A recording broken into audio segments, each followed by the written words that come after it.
आइए आज एक नए टॉपिक पे चर्चा करते हैं। आज का जो हमारा टॉपिक है सल्तनतकालीन प्रशासनिक व्यवस्था पे है। अभी इससे पहले हमने पूरा सल्तनत काल का, चाहे वो गुलाम वंश हो, खिलजी वंश और तुगलक वंश, सैयद वंश, लोधी वंश, सभी राजवंशों के बारे में हमने पढ़ा। अब उसके बाद उनकी प्रशासनिक व्यवस्था कैसी थी, उनके राज्य का स्वरूप कैसा था, उस पर चर्चा करने जा रहे हैं। तो जहाँ तक सल्तनतकालीन प्रशासनिक व्यवस्था की बात है, उनका स्वरूप कैसा था, तो सल्तनतकालीन प्रशासनिक व्यवस्था का स्वरूप कैसा था, तो इनका स्वरूप इस्लामिक परंपरा पर आधारित था। इस्लामिक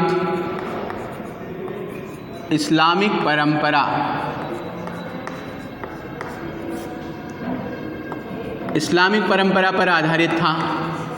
इनके जितने भी सारे नियम कानून हों वो सब शरीयत पे चलते थे। शरीयत। अब यहाँ एक शब्द आ गया शरीयत, तो सबसे पहले इस शब्द का अर्थ जान लेते हैं, फिर आगे बढ़ते हैं। देखिए, जहाँ तक शरीयत की बात है कि शरीयत किसे कहेंगे, तो शरीयत का मतलब होता है इस्लामिक नियम कानून। इस्लामिक नियम कानून जो होता है उसी को हम शरीयत कहते हैं। तो सल्तनतकालीन प्रशासनिक व्यवस्था में शरीयत को ही, इस्लामिक नियम कानून को ही मानकर शासन प्रशासन चलाया जाता था। और इस इस्लामिक नियम कानून में उलेमा, खलीफा, उलेमा आदि की प्रमुख भूमिका होती थी। सुल्तान जो होता था वो खलीफा का नाइब मानकर अपने आप को शासन करता था।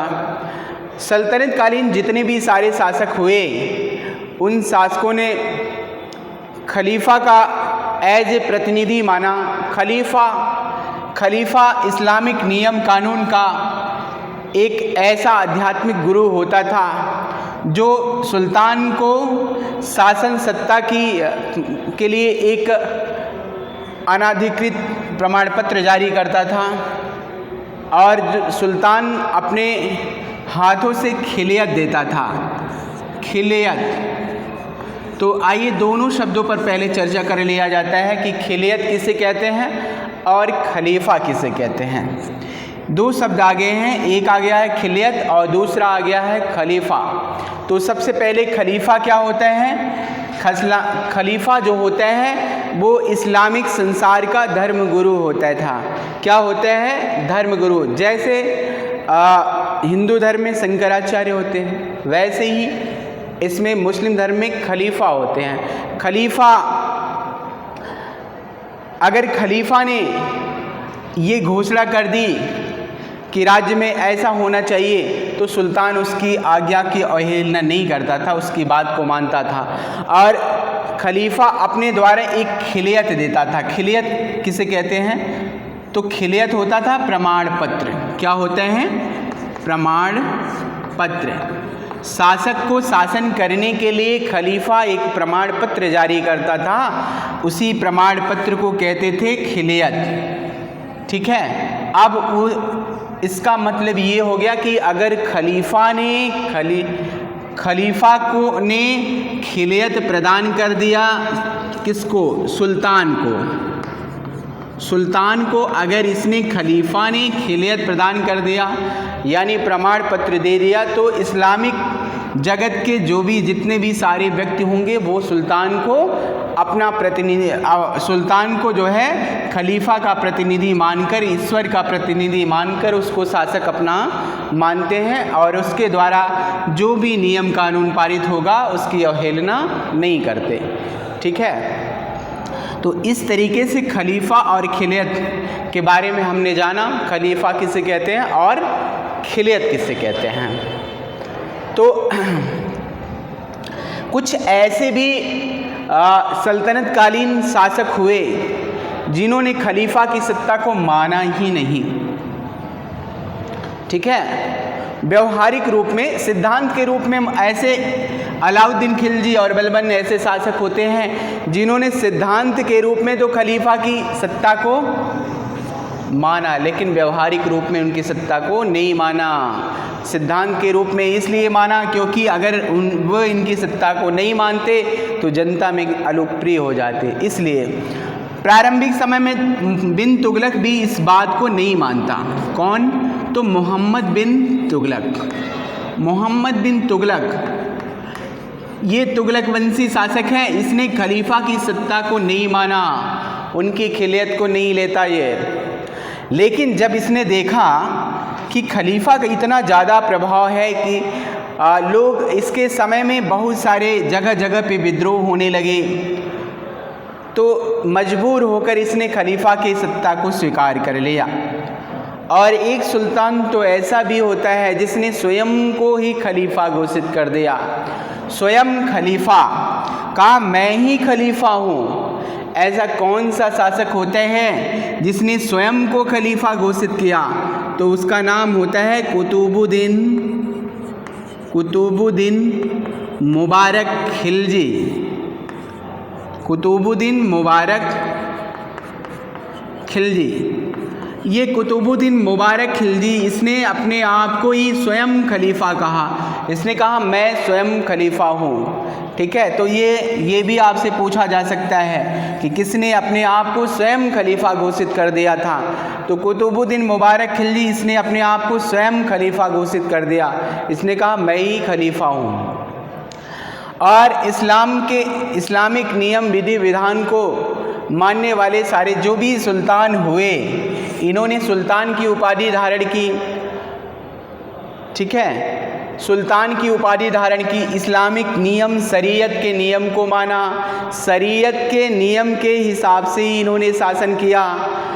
शासन सत्ता किस पर आधारित था? तो शरीयत पर आधारित था। ये जानते रहिएगा, जब भी पूछे कि सल्तनत कालीन प्रशासन किस पर आधारित था, तो शरीयत पर आधारित होता है। शरीयत को ही नियम कानून मानकर, जैसे हमने देखा कि प्राचीन इतिहास में जब हम पढ़ते हैं तो वहाँ हमने देखा कि नियम विधि विधान जो प्रशासनिक व्यवस्था चलता था वो मनुस्मृति से चलता था। मनुस्मृति को एक आधार मानकर जो है नियम कानून बनाए जाते थे। जो भी मनुस्मृति में नियम कानून होते थे उसी को आधार मानकर कानून बनाया जाता था और उसी के आधार पर लोगों को दंड भी दिया जाता था। अन्य जितनी भी सारी गतिविधियाँ थी वो मनुस्मृति के ऊपर डिपेंड थी। तो वैसे ही हमने सल्तनत काल में देखा कि जो भी नियम कानून प्रशासनिक व्यवस्था में जो भी व्यवस्थाएं हमको देखने को मिलती हैं वो किस पर आधारित होती हैं? शरीयत पर। ठीक है, इस्लामिक नियम कानून के ऊपर ही निर्धारित थी। ठीक है, और इस्लामिक नियम कानून में कुछ ऐसे व्यक्ति होते थे जिनका वर्चस्व बहुत ज़्यादा होता था। उदाहरण के रूप में खलीफा का वर्चस्व सबसे अधिक होता था उस समय। सल्तनत काल में हमने देखा खलीफा का वर्चस्व बहुत ज़्यादा होता था। और इसीलिए सल्तनत काल के बाद जब हमने देखा कि मुग़ल काल की स्थापना हुई, बाबर ने एक नए वंश की स्थापना करी जिसका नाम होता है मुग़ल वंश। तो मुग़ल वंश की स्थापना करी। जब मुग़ल सत्ता सल्तनत काल के बाद स्थापित हुई तो खलीफा का पद उस समय जो है खलीफा का पद समाप्त कर दिया जाता था। लेकिन मंगोल नेता होता है हलाकू, जिसने 1258 में खलीफा की सत्ता को समाप्त कर दिया, लेकिन अंतिम रूप से खलीफा की सत्ता कमाल पाशा के समय में समाप्त हुई है। तो अब मुग़ल बादशाह इस खलीफा की सत्ता को इसलिए नहीं मानते थे क्योंकि अगर ये खलीफा की सत्ता को मानते तो स्वयं इनके अधीन हो जाते, और बाद में खलीफा को बंधक बना लिया गया था। इसीलिए मुग़ल बादशाह जो है ये इनकी सत्ता को नहीं मानते। उन्होंने स्वतंत्र एक पदवी धारण की, बादशाह की। ठीक है, अभी तक हमने देखा यहाँ के सल्तनत कालीन के शासक जो होते थे उन्होंने सुल्तान की उपाधि धारण की। किसकी? तो सुल्तान की। लेकिन मुग़ल कालीन हमने देखा जो भी शासक हुए सब लोगों ने बादशाह की उपाधि या पादशाह पादशाह या बादशाह जो अपने पद का शाह हो, पादशाह उसे कहते थे जो अपने पद का शाह हो। तो इसीलिए उन लोगों ने खलीफा की सत्ता को नहीं माना और इनसे अलग एक उपाधि धारण की, बादशाह की। ठीक है, तो ये जानते रहिएगा। अब जहाँ तक इस्लामिक नियम कानून की बात है, सल्तनत कालीन प्रशासनिक व्यवस्था की बात है, तो सल्तनत कालीन प्रशासनिक व्यवस्था में हम देखते हैं कि इस व्यवस्था में सुल्तान सर्वे सर्वा हुआ करता था। कौन? तो सुल्तान। ठीक है, सल्तनत कालीन प्रशासनिक व्यवस्था में सुल्तान सर्वे सर्वा हुआ करता था। सल्तनत की जितनी भी सारी गतिविधियाँ थी, चाहे वो न्यायिक व्यवस्था हो, चाहे प्रशासनिक व्यवस्था हो, चाहे आर्थिक व्यवस्था हो, चाहे वो सांस्कृतिक व्यवस्था हो, जो भी व्यवस्थाएं रही हैं, कहीं न कहीं वो सारी व्यवस्था इस सुल्तान के इर्द गिर्द ही घूमती थी। सुल्तान केंद्र में होता था, बाकी सारी व्यवस्थाएं इसके इर्द गिर्द चलती थी। सुल्तान न्याय का प्रमुख होता था। वैसे तो न्याय के लिए अधिकारी की नियुक्ति की गई थी, लेकिन अंतिम न्याय देने का अधिकार सुल्तान के पास होता था। तो इस तरीके से सुल्तान ही सल्तनत काल का सबसे प्रमुख व्यक्ति हुआ करता था। ठीक है, सुल्तान सर्वे सर्वा हुआ करता था। सारी सत्ता सुल्तान के हाथों में हुआ करती थी। जहाँ तक सल्तनत युग में उत्तराधिकार की बात है, तो निश्चित इस समय सल्तनत काल में कोई ऐसा निश्चित नियम नहीं होता था।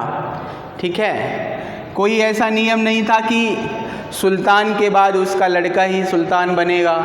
ऐसा कोई निश्चित नियम देखने को हमें नहीं मिलता, जैसा कि हमने मुग़ल काल में देखा।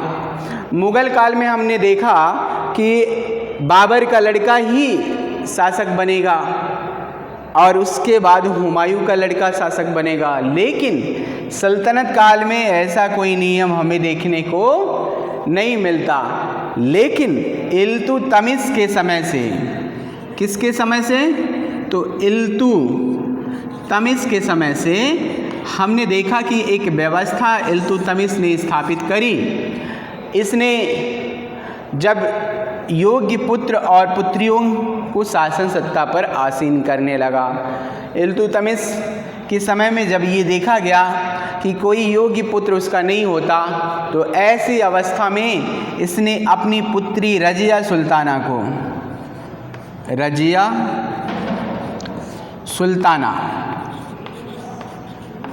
सुल्ताना को इसने शासिका बना दिया।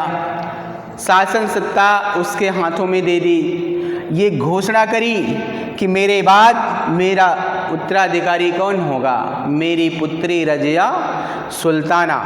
तो यहाँ से उत्तराधिकार के लिए हमने देखा कि सल्तनत काल में सुल्तान का लड़का ही सुल्तान होगा, चाहे उसका बड़ा लड़का हो चाहे छोटा लड़का हो। लेकिन सल्तनत काल में अब शासन का उत्तराधिकारी सुल्तान का लड़का ही होगा। ठीक है, और ये व्यवस्था किसके समय में अगर पूछा जाए प्रारंभ हुई, तो आप बता सकते हो कि ये व्यवस्था जो है इल्तुतमिश के समय में ही प्रारंभ होती है।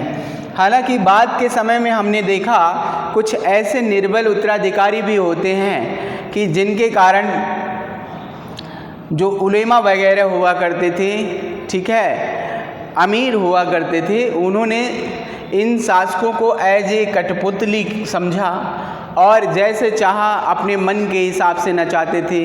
एक को सत्ता पे बैठाते, फिर एक को हटा के फिर उसकी जगह दूसरे को बैठाते। तो धीरे धीरे जो है सुल्तान का जो पद होता था वो अपने हिसाब से वो जब चाहते, जिसको चाहते उसको शासन सत्ता पर आसीन करते। इनको एज ए कठपुतली की तरह नचाया जाता था। ठीक है, जहाँ तक सुल्तान के द्वारा नामजद किए जाने के अधिकार को मान्यता की बात है, तो इस आधार पर रजिया, शिहाबुद्दीन खिलजी और तुगलक शाह को सिंहासन प्राप्त हुआ। अयोग्य उत्तराधिकारी की स्थिति में सरदारों ने सुल्तान को चुनने की जो प्रणाली थी उसमें जो है उलेमा और अमीरों ने हस्तक्षेप किया, जैसे चाहा जिसको उस तरीके से शासन सत्ता पर आसीन किया, अपनी मनमानी करी। ठीक है, जो निर्बल अयोग्य उत्तराधिकारी हुए, जैसे अगर बाद के समय में देखा इल्तुतमिश के बाद अगर देखा जाए तो इल्तुतमिश के बाद जो निर्बल उत्तराधिकारी हुए और उसके बाद रजिया सुल्ताना, हालांकि रजिया सुल्ताना के बारे में ये कहा जा सकता है कि निश्चित रूप से एक योग्य शासिका के सारे गुण रजिया सुल्ताना में होते हैं, लेकिन इसकी जो कमजोरी होती है तो इसकी सबसे बड़ी कमजोरी इसका स्त्री होना होता है। और कोई भी उलेमा या अमीर ये नहीं चाहता था कि उसके ऊपर कोई महिला शासन करे, तो इसीलिए इसकी सबसे जो अयोग्यता का कारण बनी वो इसका महिला होना। और उसके बाद के कालों में हमने देखा, चाहे वो बहराम शाह हो, चाहे वो अलाउद्दीन हसन शाह हो, चाहे जो भी शासक हुए, चाहे नासिरुद्दीन महमूद वगैरह जो भी शासक हुए, ये सिर्फ एज ए कठपुतली की तरह हुआ करते थे। जब चाहते थे इनको शासन पे हटाते थे और जब चाहते थे इनको शासन पे बैठाते थे। बलबन के समय में हमने देखा, बलबन शक्तिशाली शासक होता है, उसने लौह एवं रक्त की नीति का पालन किया। इस तरीके से उसने क्या किया, पुनः जो है सुल्तान के पद को एक प्रतिष्ठित आधार दिया, उसने शक्तिशाली बनाया और इसीलिए उसने राजत्व का सिद्धांत दिया कि शासन सत्ता जो होती है वो ईश्वरी प्रदत्त होती है, ईश्वर के द्वारा प्रदत्त होती है। इसीलिए जिले अल्लाह और नियामत खुदाई जैसी उसने बड़ी बड़ी उपाधियाँ धारण की और अपने अंगरक्षक सैनिकों को उसने लगाया, बिस्मिल्लाह बिस्मिल्लाह करते हुए उसके साथ चलते थे। तो इस तरीके से बलबन ने पुनः एक बार राजत्व सिद्धांत को स्थापित करने का प्रयास किया और अपनी शक्ति को ये दिखाने का प्रयास किया कि वो अमीरों और उलेमाओं के हिसाब से चलने वाला शासक नहीं है, वो एज ए स्वतंत्र प्रवृत्ति का शासक है और अपने हिसाब से वो शासन सत्ता पे आसीन रहेगा। उसके मरने के बाद देखा गया कि बाद के जो शासक हुए उनको भी उलेमा और अमीर वगैरह जैसे चाहते थे वैसे ना चाहते थे, लेकिन बाद के समय में जब देखा गया, गुलाम के बाद जब खिलजी वंश आया तो उसमें अलाउद्दीन खिलजी ने फिर से जो है ऐसी व्यवस्था स्थापित करी। ठीक है, सुल्तान के बाद अगर ये कहें कि सुल्तान के बाद केंद्रीय प्रशासन में जो महत्वपूर्ण अधिकारी हुआ करता था वो मंत्री और अन्य अधिकारी हुआ करते थे। मंत्री और अन्य अधिकारी में जब देखा गया कि एक पद बनाया गया नाइब ए मुमालिकात का, नाइब ए मुमालिकात, ठीक है। सरदारों ने एक नया पद बनवाया, बहराम शाह के समय में ये पद बनाया जाता है। एक निर्बल शासक होता है बहराम शाह।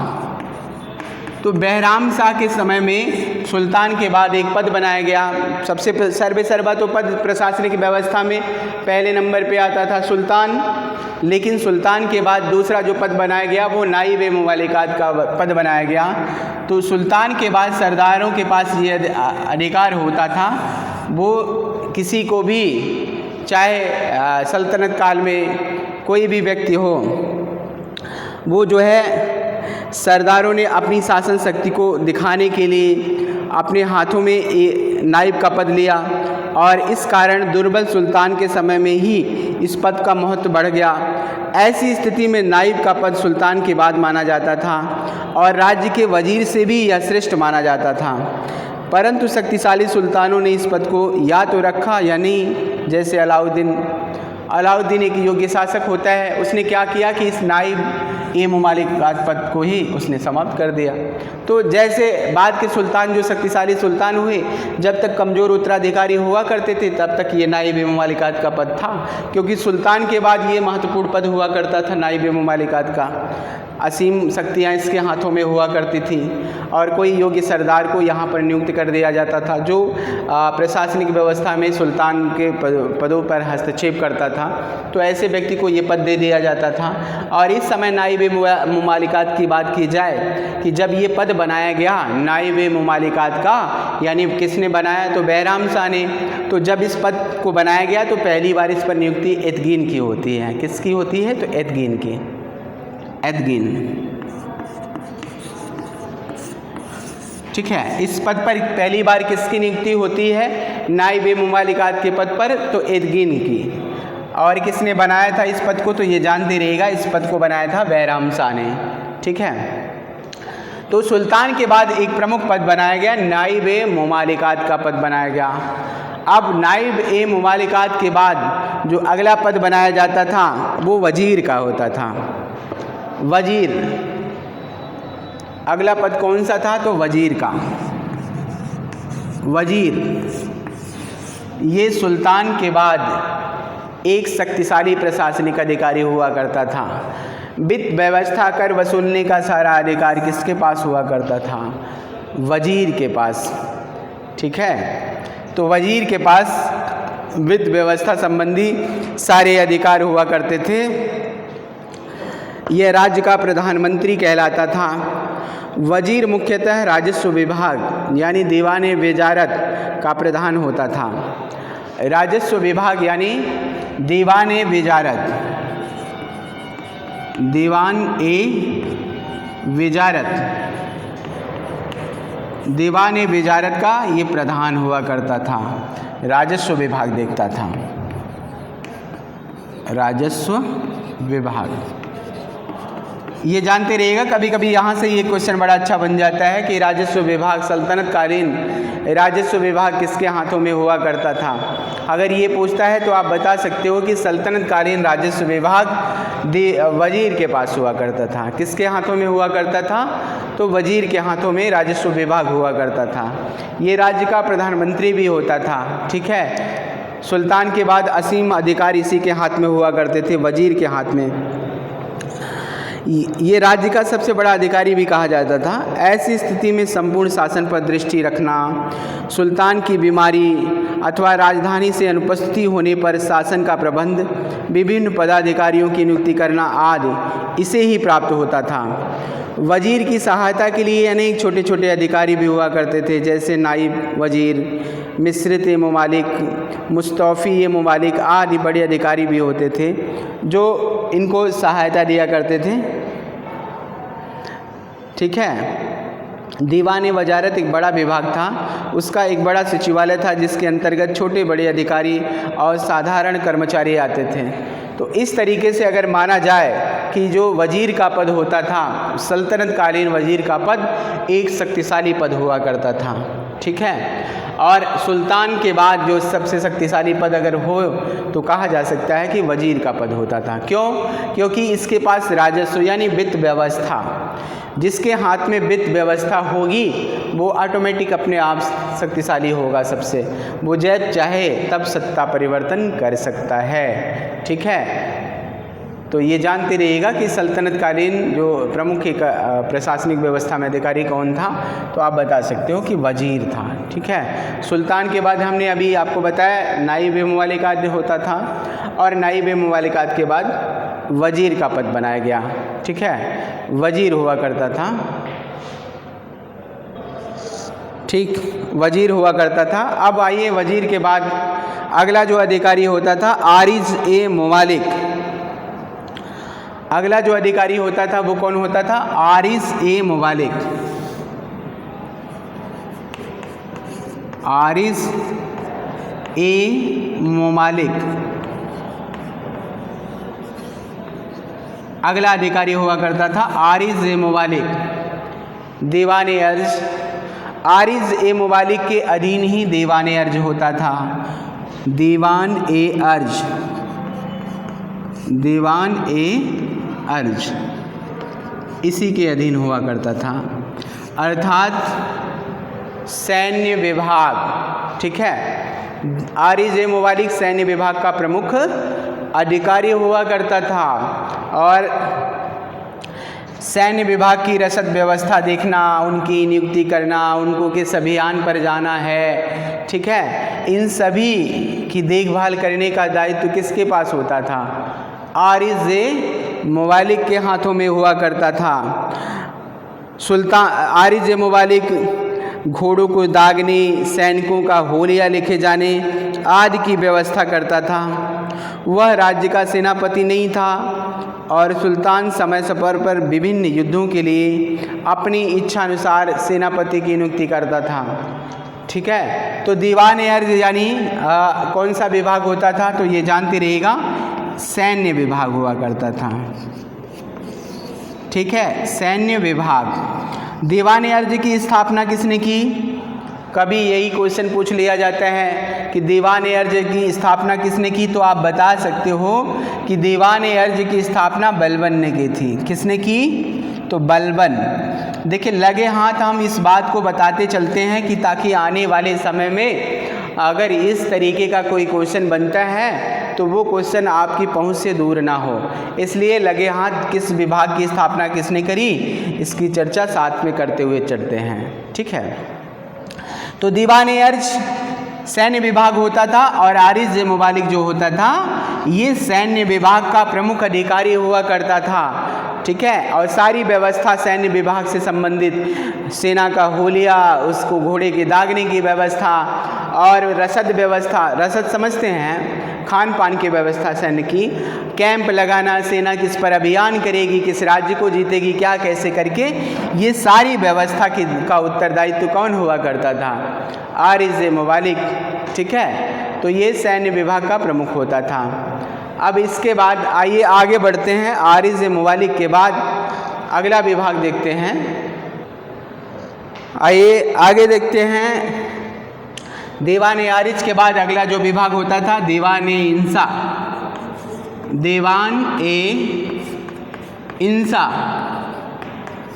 अगला जो विभाग होता था जिसका नाम था दीवान इंसा। दीवान इंसा कौन सा विभाग होता था?